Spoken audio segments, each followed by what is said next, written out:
Fall और इन दिनों जामिया रियाजुल उलूम अल्हम्दुलिल्लाह बहुत उम्दा खिदमत अंजाम दे रहे हैं इस इलाके में। हज़रत क़ारी निज़ामुद्दीन साहब अपनी पूरी टीम के साथ, और सबसे बड़ी बात यह है कि हज़रत क़ारी निज़ामुद्दीन साहब को अल्लाह रब्बुल इज़्ज़त ने इल्म व अमल से जोड़ के रखा हुआ है, और वो इस इलाके से निकल के भी मैंने कई मरतबा अपने इलाके में भी इनको पाया। इनके मानने वाले, चाहने वाले और इनसे एतक़ाद करने वाले बड़े लोग हैं अल्हम्दुलिल्लाह, जो इनसे बड़ी मोहब्बत करते हैं, अक़ीदत करते हैं और इनको अपने यहाँ बुलवाते हैं, दुआ लेते हैं। अल्हम्दुलिल्लाह ये बड़ी बात होती है। और इस वक्त हमारे दरमियान डाइस पर मौजूद हैं, और बहुत जल्द इंशाअल्लाह हज़रत क़ारी निज़ामुद्दीन साहब का भी जलसा आप लोग सुनेंगे। 1 और 2 फरवरी को एक बहुत अज़ीमुश्शान इजलास जो है शिवनगर रियाजुल उलूम के इंशाअल्लाह आंगन में होगा, और आप हज़रात को वहाँ शिरकत भी करनी है। हिंदुस्तान के बड़े बुज़ुर्ग उलमा वहाँ तशरीफ़ ला रहे हैं, तो इंशाअल्लाह क़ारी निज़ामुद्दीन साहब आपके सामने खिताब तो करेंगे ही, लेकिन क्योंकि क़ारी निज़ामुद्दीन साहब यहाँ इस इदारे का हिस्सा भी हैं, रह भी चुके हैं और हैं भी, और यकीनन हज़रत क़ारी निज़ामुद्दीन साहब बड़ी इस इदारे पे तवज्जो भी रखते हैं। मैं आपको सिर्फ इतना कह सकता हूँ कि हज़रत मौलाना आके बैठ गए हैं डाइस पर, तो आप लोग हरगिज़ खड़े न रहें। इंतहाई अदब के साथ आपसे दरख्वास्त करते हैं कि आप तशरीफ़ लाएँ और अपने तअस्सुरात और अपने ख़िताब से हम सबको महज़ूज़ व मुस्तफ़ीद करें। डाइस पर क़ारी निज़ामुद्दीन साहब, मोहतमिम मदरसा जामिया इस्लामिया रियाजुल उलूम शिवनगर त्रिवेणीगंज। बिस्मिल्लाहिर्रहमानिर्रहीम। अल्हम्दुलिल्लाहि रब्बिल आलमीन वस्सलातु वस्सलामु अला सय्यिदिल अंबियाइ वल मुरसलीन व अला आलिहि व अस्हाबिहि इला ताहिरीन वत्ताबिईन अजमईन। अम्मा बअद फ़अऊज़ु बिल्लाहि मिनश शैतानिर रजीम। बिस्मिल्लाहिर रहमानिर रहीम। या अय्युहल्लज़ीना आमनू कू अनफुसकुम व अहलीकुम नारा। सदक़ल्लाहुल अलिय्युल अज़ीम। मेरे मोहतरम बुज़ुर्गों और दोस्तों, दीनी भाइयों, ईमान और यकीन के परवानों, अल्लाह रब्बुल इज़्ज़त का शुक्र और एहसान है कि अल्लाह तबारक व तआला ने हम सबों को दुनिया के गंदे माहौल से निकाल कर एक पाक मजलिस में, एक पाक जलसा में और अल्लाह की रसूल की बात को सुनने के लिए अल्लाह तबारक व तआला ने हमारे इलाक़े में और इस मटकुरिया गांव में एक जलसे का इंतखाब करवाया। ये सबसे बड़ा एहसान है।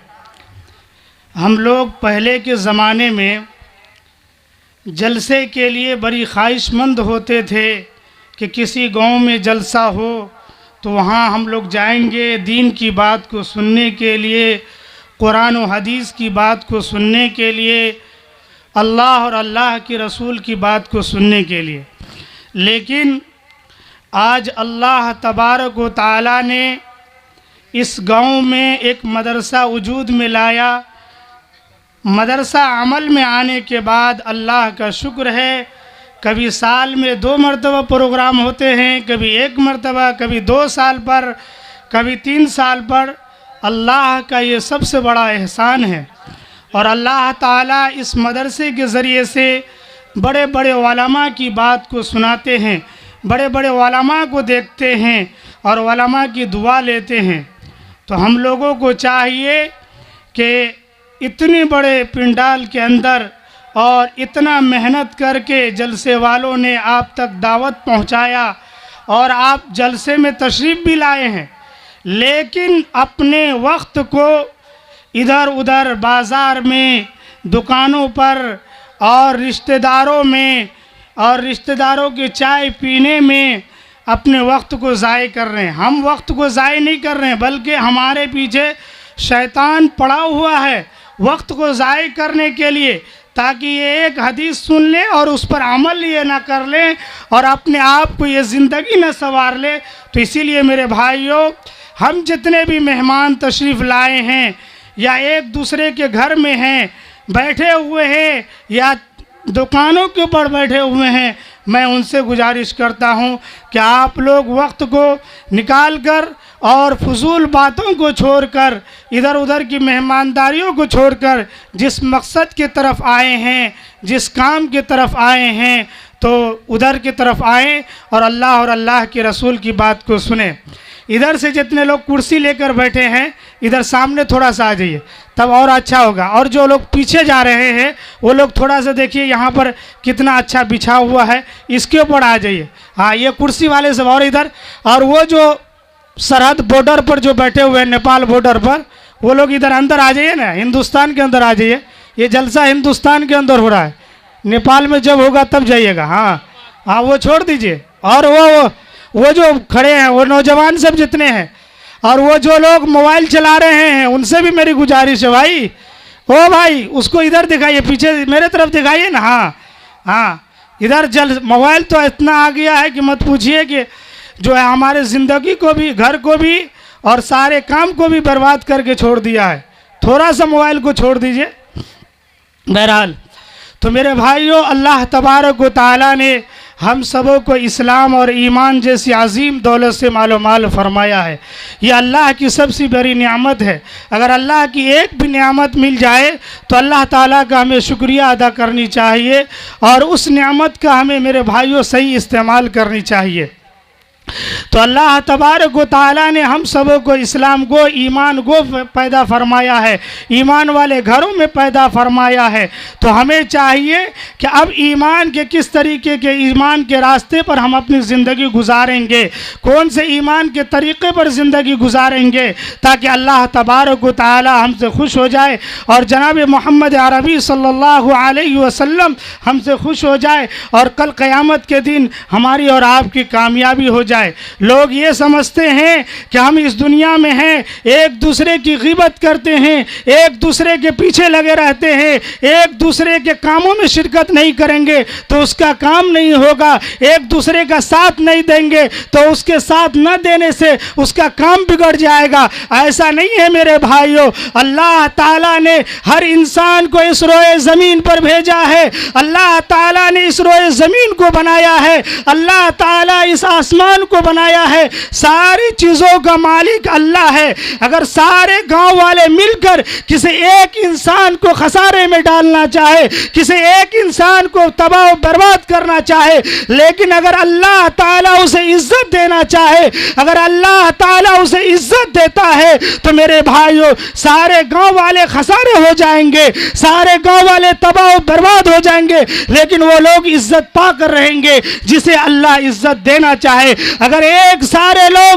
एक लोगों को बदनाम करना चाहता है, अगर लेकिन अल्लाह इज्जत देना चाहता है तो वो अल्लाह के यहाँ ज़्यादा महबूब है। तो इसीलिए मेरे भाइयों, सारे लोगों के कामों को अल्लाह ताला देख रहा है, लेकिन दीन के मामले में, ईमान के मामले में मेरे भाइयों हमारे और आपका यकीन ये होता है कि हमको दावत नहीं दिया तो हम जलसा में कैसे जाएंगे, हमको नहीं पूछा तो हम फलाने के काम में कैसे जाएंगे। मेरे भाइयों, ऐसा नहीं होनी चाहिए, क्योंकि ये ईमान का बात है। ये जलसा अल्लाह के कुरान को मजबूत करता है, अल्लाह के यकीन को मजबूत करता है। नबी अलैहिस्सलातु वस्सलाम की सुन्नत और शरीयत को हमें और आपको इस जलसे के अंदर ये उलमाए किराम सिखाते हैं और बताते हैं। ये जलसे का ये नियत नहीं है कि हम फलाने लोगों को जलील कर रहे हैं, ये जलसे का ये नियत नहीं है कि हम गाँव वाले को रुस्वा कर रहे हैं, ये जलसे का ये नियत नहीं है कि हम गांव वालों को दिखलाने के लिए ऐसा काम कर रहे हैं, बल्कि ये जलसे का नियत ये है कि हम इन लोगों को अल्लाह के रास्ते पर लाने के लिए चाहते हैं, नबी अलैहिस्सलातु वस्सलाम की सुन्नतों को अदा करवाने के लिए चाहते हैं, अल्लाह के कुरान के अहकाम के मुताबिक जिंदगी गुजारने के लिए इन लोगों के लिए हमने इतने उलमाए किराम को दावत दी और इन लोगों को दावत दी। तो मेरे भाइयों, जितने लोगों के जहन में ये, दिमाग में ये बात चलती है या आती है तो वो लोग इस बात का ख्याल रखें, वो लोग इस बात का यकीन करें कि मेरे भाइयों वो आदमी अपने फ़ायदे के लिए नहीं बल्कि हमारे और आपके फ़ायदे के लिए। तो सबसे पहले हम और आप अपने यकीन को बनाए और सवारे इस जलसे की नीयत से कि हमको जो बुलाया जा रहा है तो सिर्फ अपनी ज़िंदगी के फ़ायदे के लिए। दुनिया व आखिरत के अंदर किस तरीके से हम कामयाब हो, इस दुनिया के अंदर भी और आखिरत के अंदर भी। तो मेरे भाइयों हम जलसे के गलत नीयत ना रखें, जलसे का फतूर अपने दिल के अंदर ना रखें या किसी के बारे में अपने दिल के अंदर ना रखें। अल्लाह के नबी अलैहिस्सलातु वस्सलाम ने इस बात को मेरे भाइयों लोगों की तरफ कहा, सहाबियात की तरफ कहा कि अगर एक दूसरे का कीना अगर दिल के अंदर रखे तो वो ईमान वाला नहीं, वो मुसलमान नहीं। अगर एक दूसरे का बदगुमानी अपने दिल के अंदर रखे तो वो मेरे भाइयों ईमान वाला नहीं। तो इसी तरीके से हम और आप इस जलसे की नीयत को ये समझे कि हमारे और आपकी ज़िंदगी को बढ़ाने के लिए इतने उलमाए किराम को बुलाए हैं। आज तो अल्लाह का शुक्र है कि पहले के ज़माने में हम लोग इधर आया करते थे तो कहीं भी जलसे का नामो नमूद ना सुना करते थे और कहीं से नाम नहीं आया करता था। लेकिन आज अल्लाह का शुक्र है कि साल में और 2 साल पर जलसे होते हैं, उलमाए किराम आते हैं, बड़े बड़े उलमाए किराम बुजुर्गान दीन तशरीफ़ लाते हैं। तो हम लोग जितने लोग गाँव में हैं इधर उधर फिर रहे हैं सारे लोग जलसे के अंदर आ जाएं। और जो लोग उधर देखिए जितने यहाँ बैठे हैं उससे ज़्यादा दुकानों पर अपने वक्त को ज़ाय कर रहे हैं, आप लोग भी इधर आ जाइए भाई। तो मेरे भाइयों हम जलसे का सही इस्तेमाल करें और दिमाग के अंदर सही यकीन रखें। उसके बाद मैं कह रहा था कि मेरे भाइयों आज जो ये जलसा सजाया गया और बनाया गया है, संवारा गया है मेरे भाइयों, तहफ़्फ़ुज़ औक़ाफ़ और मेरे भाइयों कौमी यकजहती, हमारे अंदर खुद को कौमी यकजहती, हम एक दूसरे भाइयों के पीछे या हम किसी अपने दूसरों के पीछे लगे रहते हैं। हम अपने आप को ज़िंदगी को नहीं संवारते और हम अपनी ज़िंदगी के बारे में नहीं फिक्र करते कि हमारे पीछे और कोई है या हमारे साजिशों के पीछे कोई और है। मेरे भाइयों सिर्फ इतना रखना है कि अगर हमने अपने दिल में एक दूसरे का इत्तिहाद इत्तिफाक अपने दिल के अंदर बाकी रखा, अपने दिमागों के अंदर बाकी रखा, अपने ज़िंदगियों के अंदर बाकी रखा तो हमारे अंदर एक है, इत्तिहाद है, इत्तिफाक है, उसको कोई नहीं काट सकता, उसको कोई अलग नहीं कर सकता। लेकिन अगर हमने अपने दिलों के अंदर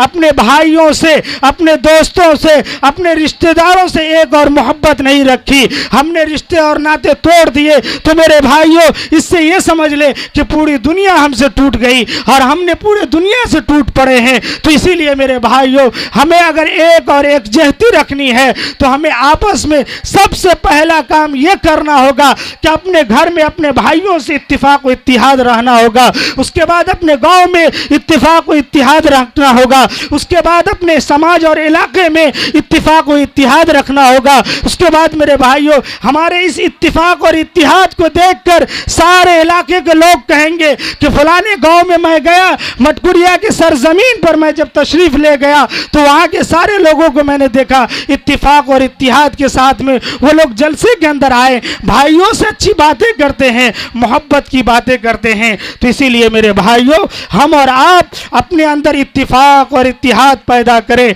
और वो कब आएगा कि जब हम अपने बच्चों को तालीम, एजुकेशन, शिक्षा से अपने बच्चों को जोड़ेंगे। आज मेरे भाइयों हम थोड़े बहुत पढ़े हैं तो हम ये कहते हैं कि हमारा बच्चा जो है, हमारा बच्चा ये पढ़ रहा है, वो पढ़ रहा है, लेकिन कल आने वाले वक्त में वो बच्चे कामयाब नहीं देखते हैं। इसीलिए अल्लाह ताला ने कुरान करीम के अंदर कहा या अय्युहल्लज़ीना आमनू कू अनफुसकुम व अहलिकुम नारा, क्या ईमान वालों अपने अहल व अयाल को, कुंबे वालों को जहन्नुम की आग से बचाओ जो कल की आग पत्थर ये ईंधन के और पत्थर की आग होगी। तो इसीलिए मेरे भाइयों हम और आप अगर नमाज पढ़ते हैं, हमारी बच्चे नमाज नहीं पढ़ते तो कल क़यामत के दिन यही बच्चे हमारे गिरेबान को पकड़कर और कहेंगे कि या अल्लाह ये मेरा माँ बाप था, अगर मैं कुरान की तिलावत नहीं किया करता था, नमाज नहीं पढ़ा करता था तो इन्होंने कभी मेरे बारे में तलकीन नहीं किया, कुरान पढ़ने के लिए, नमाज पढ़ने के लिए, अल्लाह और अल्लाह के रसूल के तलकीन नहीं किया, इन्होंने दीन की बात सुनने के बारे में तलकीन नहीं किया। लेकिन अगर मैं बाहर जाया करता था, मद्रास और पंजाब जाया करता था दिल्ली कमाने के लिए, चाहिए, तो ये मुझे अगर 20,000 25,000 रुपए कमा के नहीं भेजा करता था तो ये मुझ पर पंचायती बैठाया करता था और 20 और 25 लोगों के सामने में ये मुझे जलील किया करता था, रुसवा किया करता था। इसीलिए अगर मैं जहन्नम में जा रहा हूं तो ये मेरा बाप है, ये मेरी माँ है, इसको भी तुम जहन्नम के अंदर डाल दो, इसको भी मेरे साथ में जहन्नम के अंदर लगा दो। तो मेरे भाइयों, यही बच्चे कल कयामत के दिन हमारे और आपके गिरेबान को पकड़ सकते हैं और हमसे सवालों जवाब कर सकते हैं। तो इसीलिए मेरे भाइयों, ये दुनिया है, इसी दुनिया के अंदर हमको भी बनना है, अपने बच्चों को भी बनना है, अपने घर के सारे अफराद को भी बनाना है। तो मेरे भाइयों, सिर्फ इस दुनिया के अंदर फिक्र करनी होगी। मेरे भाइयों, जितने लोग यहाँ से जाते हैं, अगर किसी के घर में देखिए अगर कोई इंतकाल हो जाता है तो सारे लोग अपने भाई बहन को या रिश्तेदार जाते हैं और उनके जो है कब्रिस्तान के अंदर डाल के चले आते हैं। लेकिन मेरे भाइयों, उनसे ये नहीं पूछिए कि तुम्हारा भाई कितना तुम्हें खाने के लिए दिया, तुम्हारा माँ ने तुम्हें कितना खाने के लिए दिया। कब्र के अंदर ऐसा सवाल नहीं होगा या ऐसा सवाल नहीं किया जाता है, बल्कि कब्र के अंदर तो ये सवाल होगा कि दुनिया के अंदर तेरा रब तुझे भेजा, मन रब्बू का, तुमने कितने रब के बात को माना, तुमने कितने रब की बात के बाद रास्ते जिंदगी गुजारी, तुमने कितने कुरान के अहकामात को माना, तुमने कितने रब के बताए हुए तरीके के ऊपर जिंदगी गुजारी। तो इसलिए मेरे भाइयों, कल कब्र के अंदर ये हिसाब नहीं होगा कि कितना भाई खाने के लिए दिया, कितना तुमने जो है भाई के साथ में अपने वक्त गुजारा, ये सब नहीं। मन रब्बू का, कि सबसे पहले रब के बारे में सवाल होगा कि जिस रब ने इस जमीन को बनाया, इस आसमान को बनाया, इस जमीन के ऊपर भेजा, तो मेरे भाइयों अपनी जिंदगी को रब की जिंदगी पर लगाइए, अपनी इबादत को अल्लाह के अहकाम के मुताबिक गुजारिए। उसके बाद सवाल होगा कब्र के अंदर मेरे भाइयों, मन नबी का, जिसको इस दुनिया के अंदर सरदार बनाकर भेजा गया, जिसके उम्मती में हमें और आपको पैदा फरमाया, जिसके उम्मती में हमें और आपको मेरे भाइयों अल्लाह तबारक व तआला ने पैदा फरमाया। मन नबी का, तुमने कितने रब के नबी के रास्ते को इख्तियार किया, तुमने कितने नबी के बताए हुए तरीके के ऊपर जिंदगी गुजारी, तुमने कितने नबी के बताए हुए मेरे भाइयों तरीके के ऊपर जिंदगी गुजारी। तो इसीलिए मेरे भाइयों कब्र के अंदर सवाल होगा मन नबी का, मन दीन का, यानी तुम्हें मैंने दीन दिया था, इस्लाम दिया था, ईमान दी थी मैंने, तुम्हें उसको कितना इस्तेमाल किया और उसके ऊपर कितनी जिंदगी गुजारी और कितने मेरे भाइयों ईमान और यकीन के रास्ते पर जिंदगी गुजारी। तो कल क़यामत के दिन ये सब सवाल होगा और इसके बारे में पूछ होगा। तो इसीलिए मेरे भाइयों, अगर इस्लाम और ईमान को मजबूत करना है तो हम अपने बच्चों को तालीम से, एजुकेशन से, शिक्षा से, अगर इत्तिफाक व इत्तिहाद को बाकी रखना है तो अपने बच्चों को तालीम एजुकेशन से जोड़े। बहरहाल मैं इतनी बात थोड़ी देर ज़्यादा गुफ्तगू कर लिया, बल्कि इतने बड़े उलमाए किराम के,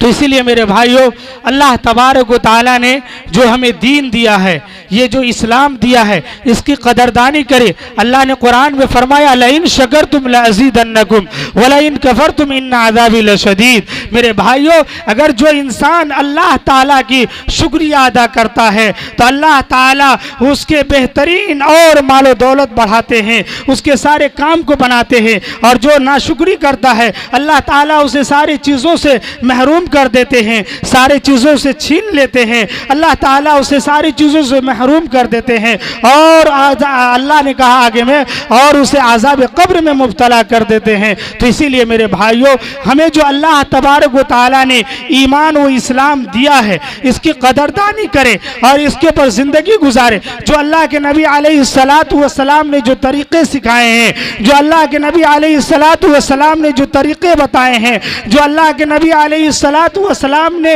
मेरे भाइयों जिस रास्ते को इख्तियार करने के लिए कहा है, उस रास्ते को इख्तियार करना है, उस रास्ते के ऊपर अपनी ज़िंदगी को गुजारना है, उस रास्ते के ऊपर मेरे भाइयों अपने वक्त को लगाना है। आज देख लीजिए, अगर इन नौजवानों से इस्लाम के बारे में, इस्लाम के अरकान के बारे में सवाल कीजिए तो इन नौजवानों को मालूम नहीं, इस्लाम के बारे में मालूम नहीं, कुरान के बारे में मालूम नहीं। इन नौजवानों को पूछिए कि नमाज किस तरीके से पढ़ेंगे जाएंगे तो इन सारी चीज़ों के बारे में मालूम नहीं। लेकिन इन नौजवानों से पूछिए कि फलाने मोबाइल में फलाने कौन से काम होंगे, तो वो 1 मिनट से 2 मिनट में कर देते हैं। लेकिन वही मोबाइल 20,000 25,000 का ये नौजवान चलाता है, नंगी तस्वीरें देखता है, नंगी बातें सुनता है, नंगी बातों को सुनकर उसके ऊपर अमल और जिंदगी को तबाह और बर्बाद करता है। लेकिन इन नौजवान को इतनी हिम्मत और वसअत और ताकत नहीं होती है कि उस मोबाइल के अंदर कुरान की सूरतें भी आता है, उस मोबाइल के ऊपर नबी के तरीके भी आते हैं, नबी की सुन्नतें भी आते हैं, इस्लाम के अरकान भी आते हैं, शरीयत मुतहरा की जिंदगी भी आती है। क्या उस मोबाइल के अंदर हम निकाल कर और उसको सुने और उसके ऊपर अमल करें और उसके ऊपर जिंदगी गुजारें? अगर ये नौजवान सही तरीके से अपनी जिंदगी गुजारने के लिए सीख जाए या मान जाए, उसके ऊपर जिंदगी गुजारने लगे, तो मेरे भाइयों यहाँ पर किसी को कहने की जरूरत नहीं पड़ेगी कि तुम नमाज पढ़ो, तुम इस्लाम के मुताबिक जिंदगी गुजारो, शरीयत के मुताबिक जिंदगी गुजारो। खुद को ये नौजवान अपने आप को आमादा हो जाएगा नमाज पढ़ने के लिए, नबी के तरीकों के ऊपर जिंदगी गुजारने के लिए, अल्लाह के कुरान के अहकाम के मुताबिक जिंदगी गुजारने के लिए ये खुद को नौजवान मेरे भाइयों तैयार हो जाएंगे और खुद को करेंगे। लेकिन हमारी और आपकी कमी ये है कि हम अपने बच्चों को तालीम और एजुकेशन के ऊपर हम अपने बच्चों को सिखाने की कोशिश नहीं करते। आज मेरे भाइयों जिनका नौजवान कमा के नहीं देता है तो उसके ऊपर हम पंचायती बैठाते हैं और जलील करते हैं। लेकिन अगर ये नौजवान नमाज नहीं पढ़ता है तो इसके बारे में भी आप फिक्र कीजिए और 5 लोग को बैठाइए कि ये मेरा बच्चा नमाज नहीं पढ़ता है। अगर ये नौजवान कुरान नहीं सही से पढ़ता है, 10 सूरतें मालूम नहीं है, तो इसके बारे में भी आप तलकीन कीजिए और कहिए। नहीं मानता है तो 5 लोगों को बैठाइए। अगर ये नौजवान जो इस्लाम के अरकान और शरीयत मुतहरा की जिंदगी है तो इसके बारे में भी मेरे भाइयों हम और आपको फिक्र करना है और फिक्र ओढ़नी है मेरे भाइयों। तब जाके हमारा और आपका ईमान व इस्लाम मजबूत होगा, यकीन मजबूत होगा। और जब यकीन और कुरान और इस्लाम मजबूत हुआ तो मेरे भाइयों हमें और आपको जितनी भी मेरे भाइयों हमारे पीछे कहते हैं फला काम हो रहा है, ऐसा हो रहा है, सारी चीज़ें ख़त्म हो जाएगी और सारी चीज़ें अपने मेरे भाइयों नाफिक्री में ख़त्म हो जाएगी। तो इसीलिए मेरे भाइयों हम लोगों को फिक्र लेना है, ओढ़ना है इसके बारे में, तो करेंगे इंशाअल्लाह। अल्लाह ताला हम सबों को कहने सुनने ज़्यादा अमल करने की तौफीक अता फरमाए। व आखिर दावाना अनिल हम्दुलिल्लाहि रब्बिल आलमीन।